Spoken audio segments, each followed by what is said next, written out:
In the last hour, oil giant BP has announced its profits of the 3 months to the end of September, and they are the highest in a decade, reaching £7.1 billion, almost triple the profit of the same period last year. Comes as it's revealed that millions of people who use prepayment meters are yet to claim their first energy bill discount vouchers. Martin Lewis says it could be due to a number of reasons. They pre-loaded their meters before October at the cheaper price, and on some meters it works that you keep that price until you top up again, so they don't want to top up again yet. I've heard of a few isolated cases of people not getting vouchers, but I've heard of more cases of people saying they're struggling with the ID to redeem because the vouchers aren't that clear. Some people think they need photo ID and they don't have it. Well, if you haven't got photo ID, often a household bill dated within the last 12 months will be acceptable. So what can be done to help reach people, to help them to claim? We're joined by Saleem Shafi, who's the Deputy Chief Executive of Money Buddies in Yorkshire. Good morning, Mr. Shafi. We've had so many emails and tweets and texts this morning. The most common one is people saying, I'm still waiting for my EDF prepayment voucher. I've rung, I've emailed, I've sent messages, still nothing. What do I do to get my voucher if it's not arrived? This is a desperate situation, to be honest with you, and it's shocking that the companies haven't been able to get the vouchers out in time. In terms of, I think it's two things. It's following up, first of all, making a complaint, coming to organisations like ourselves and other organisations across the country to help raise a complaint, raise a complaint to Ofgem. But the problem is that people need that money and that support now. So we need to have another mechanism to support people who are not getting the vouchers, who can find another way of getting those vouchers, and that's probably issuing vouchers to organisations like ourselves across the country who can support people in those emergency situations. Can you explain how people would receive their vouchers? Are they supposed to get them in the post? Are they supposed to get them via email? Do they come as a code? Can you just let people know how they should expect to get them? Yes, it's a good point. It's very much at the beck and call of the provider. They can send them a code via text message to their phone, via email, or voucher through the post.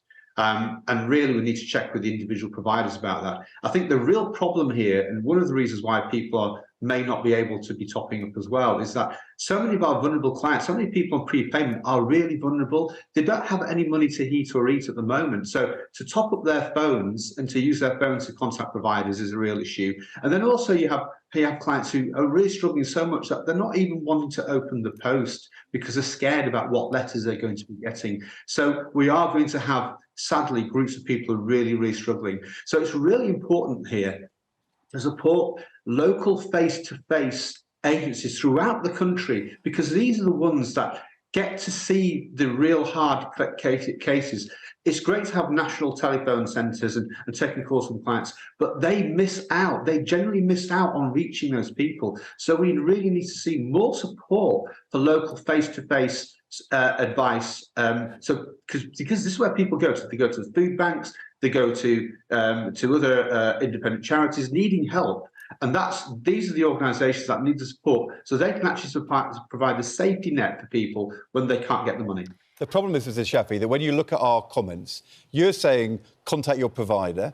People are saying they can't get through, they're emailing, they're phoning, all those kind of things. Some providers are saying it's not to do with us, it's to do with the government. Some people are saying, well, I'm told that I'm not the registered person because I'm a new tenant and therefore I'm not on the list.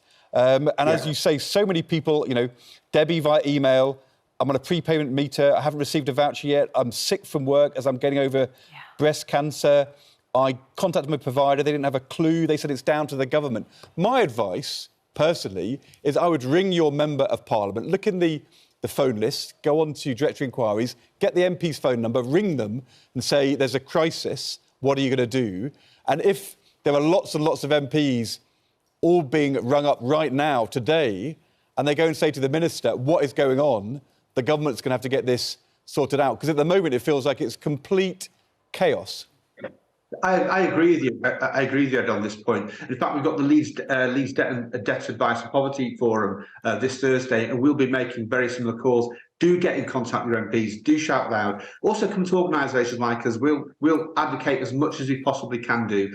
Our teams, and I'm sure teams across the country, are inundated at the moment and absolutely stretched, very much like the NHS was when COVID hit out in 2020, and to the point where their actually capacity is so challenged. So we also need to see more resource go into organisations. And I'd also say, just regarding this £7 billion profit, for me, you know, there's a lot of correlation with this being because of the war in Ukraine. So basically what we're talking about, we're talking about war profits here. And I would be, as a shareholder, be very nervous to be receiving a dividend based on war profits. So I think there's a big ethical issue here. And I think the energy industry could probably engage with organisations like ourselves at a closer level to see what we can actually do to give support. What we'll do is we'll try and get somebody from one of the energy companies to come on the programme tomorrow and explain to us what they're doing to sort this out, because it's clearly a very big problem. They have a duty to sort it out, frankly. Yes. And I know that you are doing your absolute best to help those people who are getting in touch with you, as Mr. Shafi. Thank you very much indeed from the debt charity Money Buddies, doing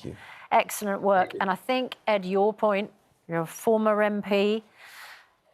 If you say contact your MP because it'll have an effect, then that's an excellent bit of advice, because when MPs get that sort of complaint from constituents, their first duty as an MP is to their constituents. Exactly.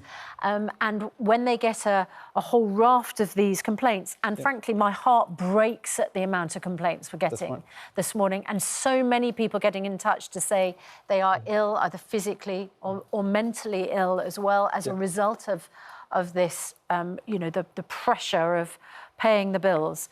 When you talk to your MP, they also have a duty to help out. And they will. And they will.